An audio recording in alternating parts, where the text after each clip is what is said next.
Bismillahirrahmanirrahim. Assalamualaikum warahmatullahi wabarakatuh. Mahasiswa semuanya, kembali bertemu dengan saya dalam mata kuliah dalam virtual class kita e-learning dalam pembelajaran evaluasi proses dan hasil belajar pendidikan agama Islam, di mana pada pekan yang lalu kita sudah membahas topik tentang taksonomi hasil belajar yang sudah dipaparkan oleh kelompok 1 dan sudah Anda diskusikan bersama baik di forum e-learning maupun di forum WA Group. Dan untuk menambah pemahaman kita, maka sesuai dengan silabus pada pekan ini kita akan membahas materi tentang penyusunan tujuan evaluasi, penentuan tujuan evaluasi, dan pembuatan blueprint atau kisi-kisi soal.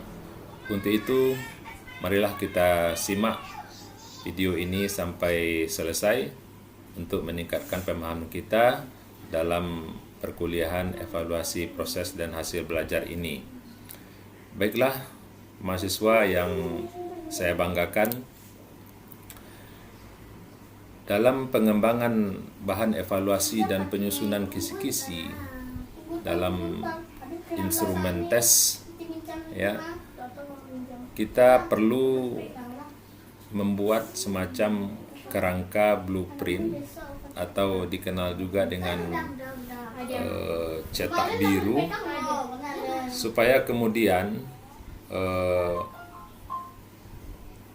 bahan evaluasi atau instrumen tes yang kita buat itu terukur dan tersistematis dengan baik.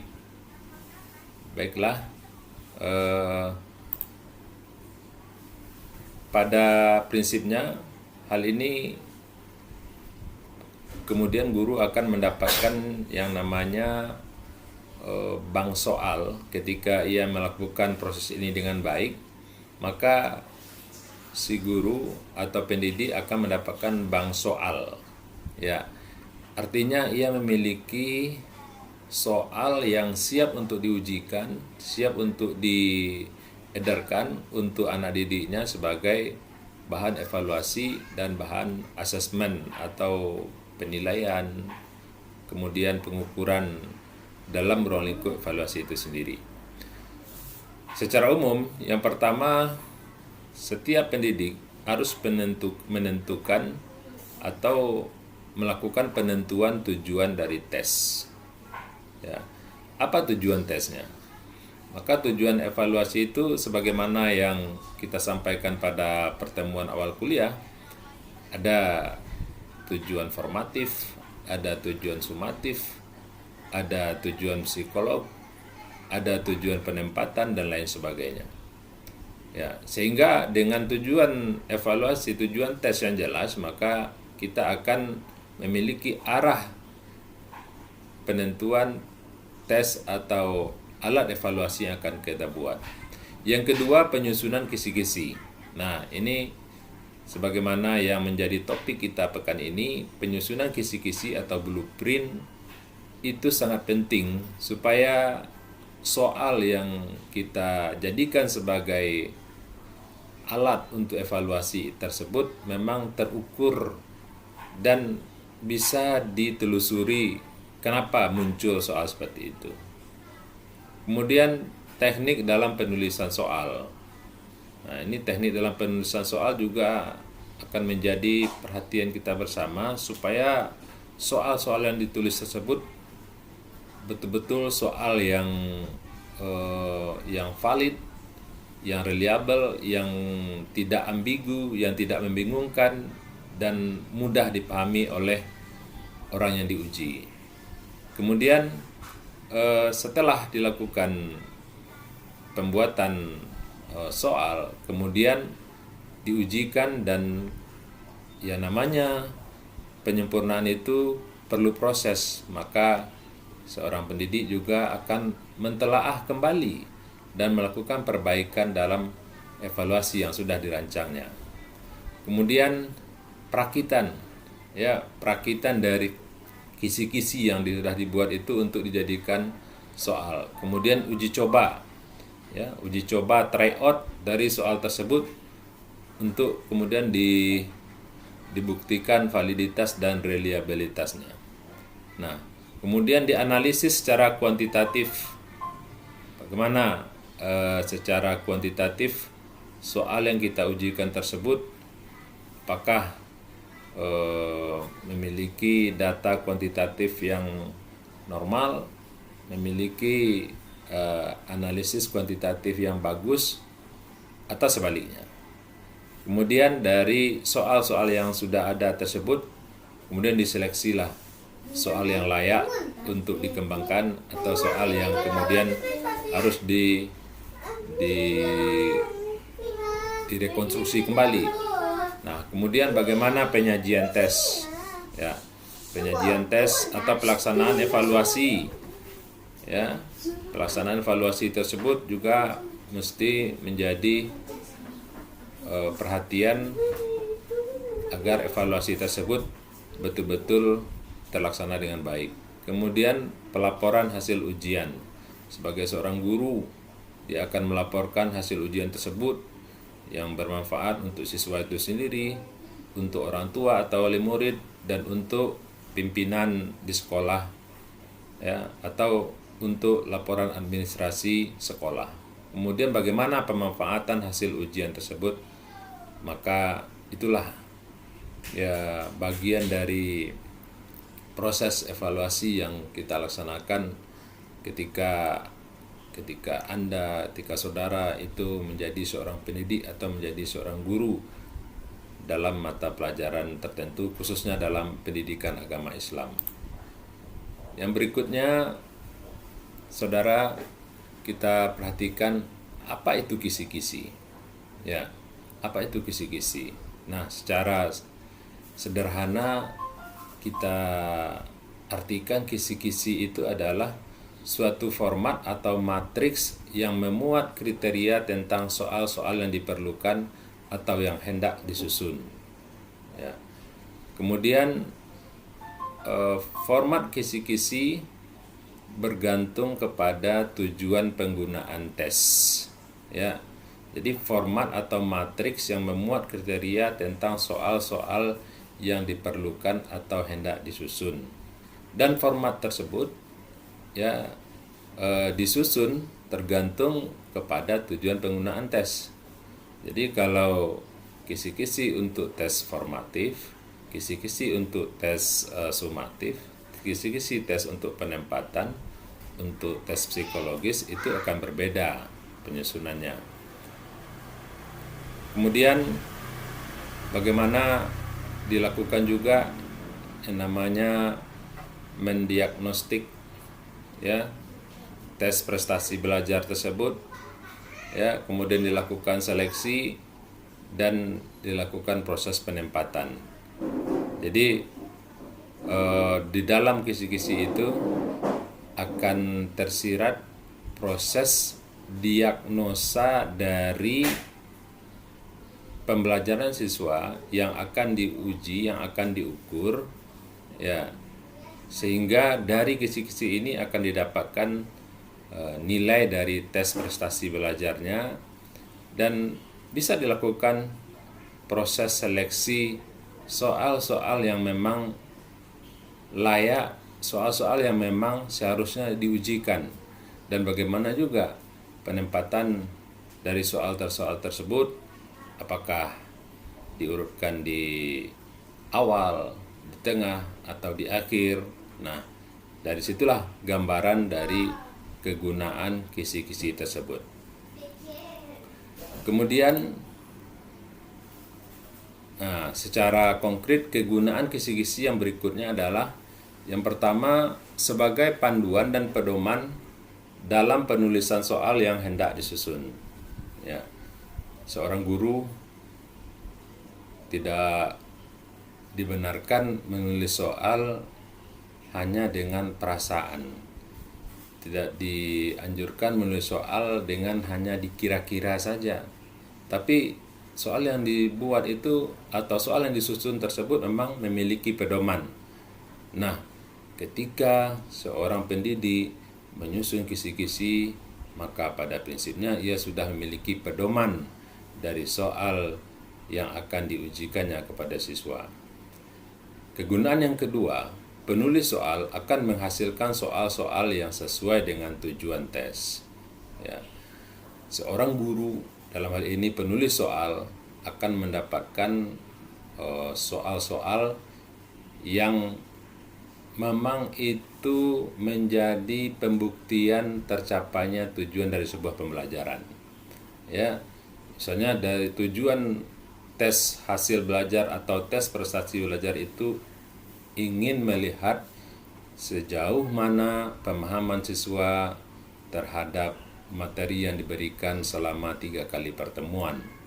Nah, maka ketika kisi-kisi dibuat, maka tujuan dari formatif soal tersebut akan bisa dirasakan. Kenapa? Karena dari kisi-kisi yang ada itu bisa dipastikan bahwa tes yang dimunculkan adalah memang tes yang gunanya adalah untuk melihat proses belajar siswa. Kemudian yang ketiga, penulis soal yang berbeda akan menghasilkan perangkat soal yang relatif sama. Dari segi tingkat kedalamannya, segi cakupan materi yang ditanyakan juga akan relatif sama. Nah, inilah manfaat yang tidak kalah pentingnya dalam penyusunan kisi-kisi ini adalah ketika soal yang dibuat itu berdasarkan kisi-kisi, maka siapapun penulis soalnya, siapapun orang yang menulis kalimat-kalimat soalnya akan menghasilkan relatif perangkat soal yang sama. Kenapa? Karena soal yang ditulis itu pedomannya sama, patokannya sama, sehingga siapapun yang menulis maka dia akan berada pada patron, akan berada pada tolok ukur yang sama. Nah, inilah kemudian menjadikan soal itu terstandar dengan baik. Baik, berikutnya, apa syarat dari sebuah kisi-kisi yang baik? Ya, kisi-kisi, semua orang bisa membuat kisi-kisi, tapi kita perlu memastikan bahwa kisi-kisi yang dibuat adalah kisi-kisi yang baik. Yang pertama, kisi-kisi harus mewakili isi kurikulum secara tepat. Mulai dari tujuan pembelajaran, kalau dulu disebut dengan tujuan pembelajaran umum, tujuan pembelajaran khusus, kemudian pada KTSP kita kenal ada standar kompetensi, ada kompetensi dasar, kemudian pada kurikulum 13 kita kenal lagi kompetensi inti dan kompetensi dasar, ya, yang kemudian dilihat pada indikator-indikator pencapaian kompetensi tersebut, ya, dan itu harus tercakup dalam kisi-kisi yang dibuat.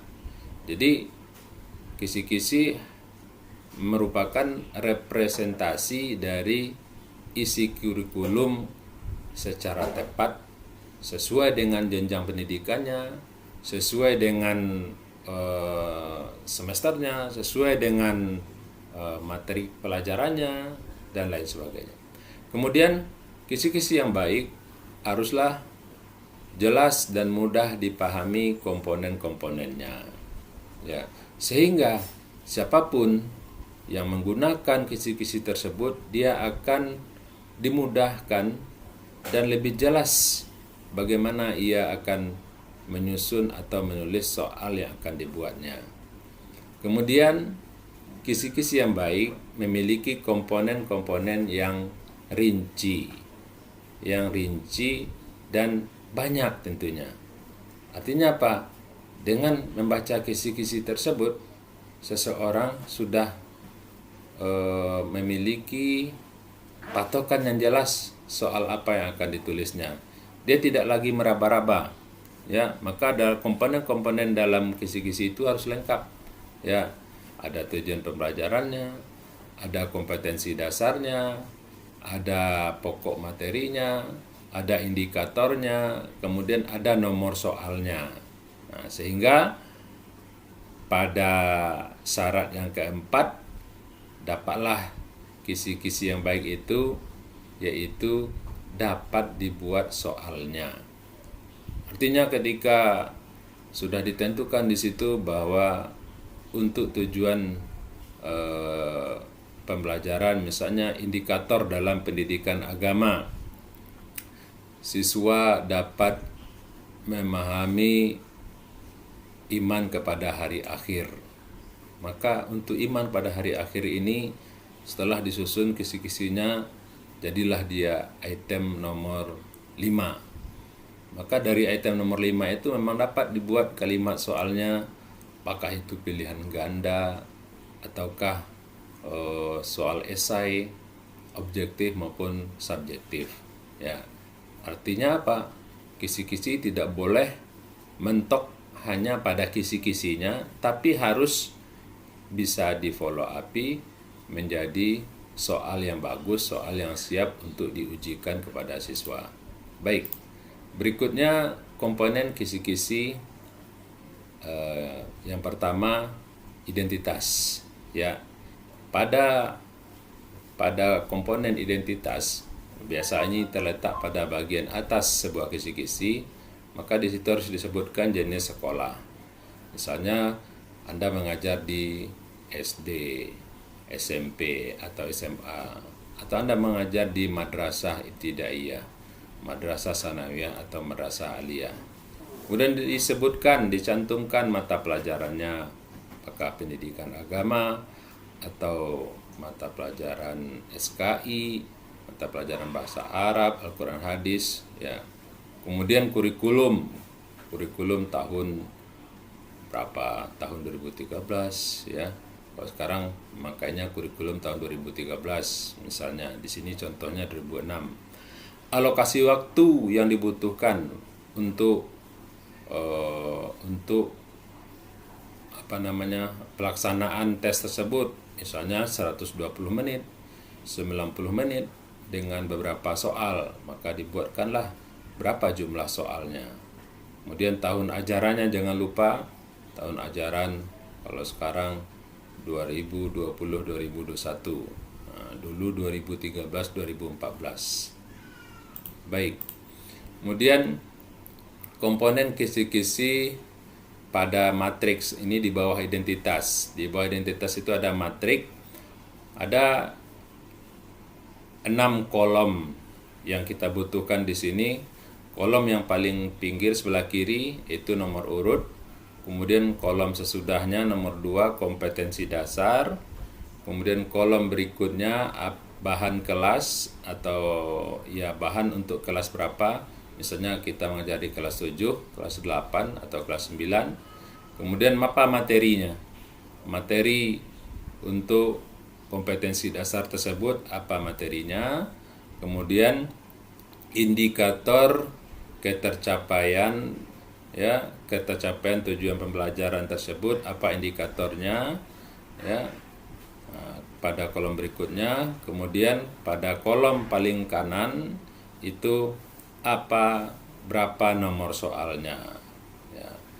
Misalnya nanti kita menyusun kisi-kisi dalam mata pelajaran Al-Quran hadis. Kompetensi dasarnya siswa dapat memahami surah Al-Ikhlas. Nah, ini dibelajarkan di kelas berapa? Misalnya di kelas 7, ya, kelas 7. Kemudian apa materinya? Otomatis materinya yang terkait dengan surah Al-Ikhlas, ada mufradatnya, ada terjemahannya, ada makna dari surah Al-Ikhlas, ada kandungan materi. Nah, apa pencapaian indikatornya? Indikator ini tentu tidak satu. Dari satu kompetensi dasar maka lahirlah beberapa indikator dari materi yang diajarkan. Misalnya kita mengajarkan materi tentang surah Al-Ikhlas tadi, maka indikatornya siswa dapat membaca surah Al-Ikhlas dengan baik dan benar. Siswa dapat menerjemahkan surah Al-Ikhlas dengan baik dan benar. Siswa dapat memahami, mengemukakan makna mufradat dari surah Al-Ikhlas dan sebagainya. Nah, dari setiap indikator ini kemudian kita jadikan nomor soal. Mau dijadikan nomor berapa? Misalnya diurut dari nomor 1 sampai dengan nomor 5 atau sampai dengan nomor 6 kalau indikatornya ada 6. Jadi untuk surah Al-Ikhlas itu bisa kita tampilkan nanti ada 6 soal atau 5 soal. Baik, selanjutnya mahasiswa yang saya banggakan. Kemudian apa itu indikator? Indikator, ya ada kata-kata indikasi.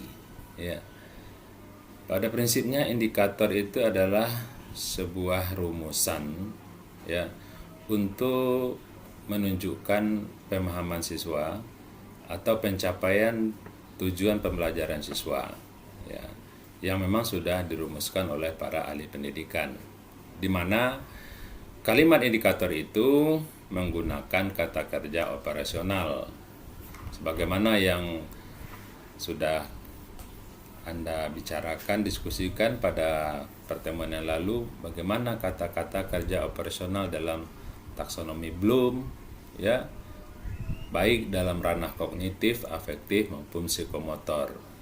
Dan di dalam indikator juga memuat perilaku siswa, ya, perilaku belajar siswa. Kenapa? Karena pada prinsipnya pembelajaran itu adalah change of behavior, artinya untuk merubah perilaku dari siswa yang tidak paham, kemudian siswa menjadi paham. Dari siswa yang belum bisa melakukan, kemudian dia bisa melakukan. Dari siswa yang belum mengetahui, dia berubah menjadi siswa yang mengetahui. Nah, itulah perilaku yang dimuat dalam indikator. Kemudian indikator juga memuat materi yang akan diukur sesuai dengan uraian materi yang dipilih. Nah, jadi materi yang akan diukur misalnya pemahaman siswa tentang iman kepada kitab. Nah, maka materi atau kalimat indikator itu harus mencakup, terdapat di dalamnya kalimat yang menunjukkan siswa tersebut menguasai materi tentang iman kepada kitab, ya, iman kepada kitab-kitab Allah yang diturunkan kepada rasul-rasulnya. Ya, itulah indikator, saudara, supaya ini menjadi pemahaman kita bersama dan tidak tumpang tindih, ya, di dalam penyusunan kisi-kisi nanti. Nah, kemudian indikator juga memiliki kriteria yang baik. Atau apa kriteria indikator yang baik? Yang pertama, di dalam indikator itu termuat ciri-ciri kompetensi dasar yang hendak diukur. Ya, jadi dia memang representasi dari kompetensi dasar untuk dibuatkan soalnya. Nah, kemudian memuat satu kata kerja operasional yang dapat diukur, ya. Kemudian di dalam pilihan ganda, ya, hanya satu kata kerja operasional yang dimuat di dalam satu indikator. Nah, untuk soal uraian maka boleh memuat satu atau lebih kata kerja operasional yang dapat diukur dalam tes subjektif seperti uraian, ya. Kemudian berkaitan erat dengan uraian materi dan pengalaman belajar, ya, sub pengalaman belajar, konsep dan pembelajaran. Dan indikator yang baik terakhir juga dapat dibuatkan soalnya sesuai dengan bentuk soal yang ditetapkan. Nah, karena muara dari kisi-kisi ini adalah bagaimana kita memiliki bank soal, maka ujung tombaknya itu ada pada indikator yang baik. Kalau indikator baik, maka insya Allah akan baik pula lah soalnya. Kalau indikatornya membingungkan, maka penulis soal juga akan dibuat bingung nantinya. Ya. Oke, berikutnya, saudara, bagaimana proses penjabaran kompetensi menjadi indikator soal? Ya, bagaimana proses penjabaran kompetensi dasar tadi menjadi indikator soal? Nah, secara diagramnya seperti ini bisa kita lihat. Kompetensi itu ya diturunkan menjadi materi ya untuk mencapai kompetensi tentang iman kepada hari akhir. Apa materinya? Nah, dari materi yang diberikan maka diturunkan lagi menjadi indikator yang dibuatkan soalnya nanti, sehingga dari indikator ini juga menjadi soal. Indikator soal juga harus mengacu kepada kompetensi, ya. Dan kompetensi saling berkaitan dengan materi, dengan indikator soal, sampai dengan soal itu sendiri. Jadi semuanya, kompetensi, materi, indikator soal itu saling berkaitan dan menjadi sebuah kesatuan yang tidak bisa dipisahkan antara satu dengan yang lain. Nah, namun prosesnya tentu kalau secara hierarkikal dimulai dari kompetensi, materi, indikator soal, dan kemudian soal itu sendiri. Kemudian, saudara yang saya banggakan, bagaimana langkah-langkah penyusunan kisi-kisi? Kalau tadi kita sudah berbicara tentang kisi-kisi yang baik, syarat-syarat kisi-kisi yang baik, komponen kisi-kisi, kemudian indikator, syarat-syarat indikator yang baik, ya. Kemudian apa isi cakupan dari indikator? Nah, kemudian kita masuk kepada bagaimana langkah-langkah dalam penyusunan kisi-kisi. Oke. Nah, secara matriksnya kompetensi dasar menjadi tujuan dalam pembelajaran, yaitu tetap diurutkan pada posisi pertama. Kemudian untuk pencapaian kompetensi dasar itu materinya apa? Ya, setelah diberikan materi, apa indikator ketercapaian kompetensi dasar tersebut, dan kemudian untuk mengujinya apa soal yang akan diberikan untuk menguji sejauh mana penguasaan tujuan pembelajaran atau kompetensi dasar siswa tersebut.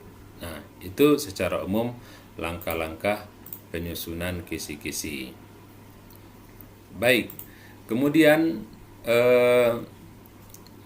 untuk menambah pemahaman kita, kita singgung sedikit apa itu kompetensi dasar, yaitu kemampuan minimal yang harus dikuasai siswa atau murid setelah mempelajari materi pelajaran tertentu. Ya, kompetensi dasar ini diambil dari kurikulum. Nah, kemudian apa itu materi? Ya, karena ini bagian dari komponen kisi-kisi. Apa itu materi? Yaitu bahan ajar yang harus dikuasai siswa berdasarkan kompetensi dasar yang akan diukur. Penentuan materi yang akan diambil disesuaikan dengan indikator soal yang akan disusun. Nah, indikator, kita ulangi, adalah berisi ciri-ciri perilaku yang dapat diukur sebagai petunjuk untuk membuat soal. Nah, soal itu sendiri disusun berdasarkan indikator yang dibuat.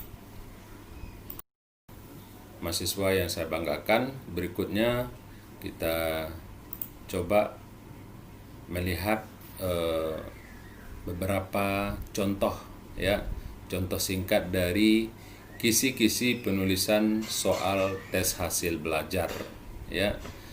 Pada identitas, ya, jenis sekolahnya dapat kita lihat SMP, mata pelajarannya Pendidikan Agama Islam dan Budi Pekerti, kurikulum 2013, ya. alokasi waktunya 120 menit, jumlah soal 50 pilihan ganda, tahun ajaran 2017-2018.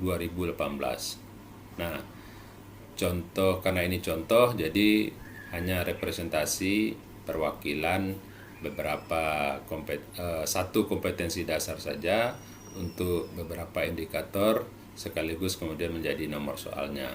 Nah, dalam kompetensi dasar siswa SMP ya kelas 9 ya, kelas 9 itu di dalam kurikulum disebutkan siswa memiliki tujuan pembelajaran agar ia beriman kepada hari akhir. Kompetensi dasarnya beriman kepada hari akhir. Nah, untuk mengantarkan siswa pada tujuan pembelajarannya atau kompetensi dasarnya, maka ia diberikan materi yang pertama, pengertian hari akhir atau hari kiamat. Kemudian yang kedua, macam-macam kiamat dan tanda-tandanya. Dan yang ketiga, bukti-bukti bahwa hari akhir itu pasti terjadi. Nah, kemudian dari materi tersebut dapat disusun indikatornya. Yang pertama, siswa dapat bersyukur kepada Allah Subhanahu wa taala ya, karena hari kiamat belum terjadi, sehingga ia memiliki kesempatan untuk mengumpulkan amal soleh sebanyak-banyaknya. Jadi di sini siswa bersyukur kepada Allah karena hari kiamat belum terjadi. Yang kedua, indikator pemahaman materi tentang beriman kepada hari akhir ini, siswa dapat meningkatkan ibadah sebagai bekal kelak di hari akhir. Ya, siswa dapat meningkatkan ibadah sebagai bekal kelak di hari akhir. Ya. Kemudian siswa dapat berdoa untuk memohon pertolongan agar diberikan akhir kehidupan yang baik, atau kita kenal dengan husnul khatimah. Ya, siswa mampu atau dapat berdoa untuk memohon pertolongan agar diberikan akhir kehidupan yang baik. Karena iman kepada hari akhir ini ujung-ujungnya adalah kita bermohon kepada Allah agar diberikan akhir yang baik, maka disebut dengan husnul khatimah. Siswa yang keempat senang ya, memiliki kesenangan membaca kitab suci Al-Quran sebagai amal soleh untuk bekal di hari akhir. Ya, salah satu bekal amal soleh yang akan kita bawa pada hari akhir adalah ketika seseorang senang, gemar, ya, terikat hatinya dengan Al-Quran. Nah, maka inilah indikator dari materi tentang hari kiamat, tentang pengertian hari kiamat, macam-macam kiamat dan tanda-tandanya. Nah, ini bisa kita sempurnakan. Jadi yang saya tampilkan di sini kebetulan hanya beberapa contoh dari materi dan indikator yang kemudian kita buatkan soalnya, misalnya untuk menunjukkan bahwa siswa itu bersyukur kepada Allah. Itu menjadi soal nomor 1. Siswa dapat meningkatkan ibadah sebagai bekal di hari akhir, nomor 2. Siswa mampu dapat berdoa memohon pertolongan agar diberikan akhir kehidupan baik, dibuatlah nanti soalnya nomor 3. Kemudian soal nomor 4 untuk membuktikan bahwa siswa terikat senang dengan membaca Al-Quran sebagai amal salih untuk bekal di hari akhir. Nah, inilah sekelumit contoh ya, sedikit contoh penyusunan kisi-kisi penulisan soal prestasi belajar. Tentunya banyak lagi contoh yang bisa kita explore, yang bisa kita tampilkan dalam konteks pembelajaran pendidikan agama Islam. Ya, baiklah. Karena waktu yang sudah membatasi kita. Sekian dulu untuk pertemuan evaluasi proses dan hasil belajar kita kali ini. Terlebih dan kekurang saya mohon maaf. Kita nantikan video selanjutnya untuk pertemuan-pertemuan berikutnya. Billahi taufiq wal hidayah. Wassalamualaikum warahmatullahi wabarakatuh.